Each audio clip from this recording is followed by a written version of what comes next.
Hello everybody. Today's topic in our helpful how-to video is how to change your batteries. Now I know what you're thinking. If you've worn hearing aids before, you say that's easy. I do that all the time. But this can be a big challenge for a first-time hearing aid wearer. So first, we're going to show you how to change the battery on a RIC style hearing aid. RIC stands for receiver and canal. This part goes in your ear, and this base part goes behind your ear. On the base, there's a little notch for your fingernail. That's how you open the battery door. We open it up, and there's a little cup for the battery to sit in. So we take our battery, remove the sticker, and place it in there with the flat side up. We close it up, and it's ready to go.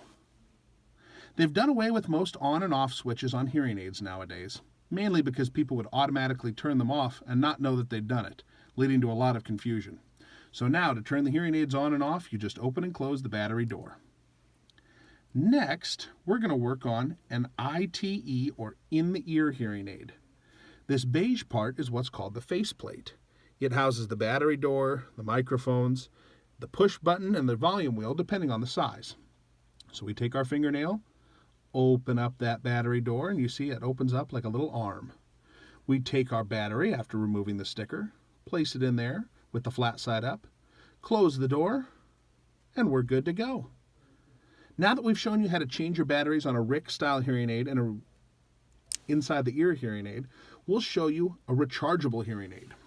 Now those hearing aids go on a charging stand like this. You put them on there every night and they'll charge, eliminating the need to change your battery once a week. You'll only have to change your battery, well, maybe once a year.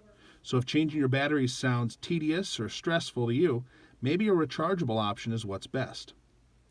If you've got questions about rechargeable hearing aids, regular hearing aids, hearing aid batteries, or hearing loss in general, I encourage you to call our office or click the Contact Us tab on the website. Thanks. We'll talk again soon.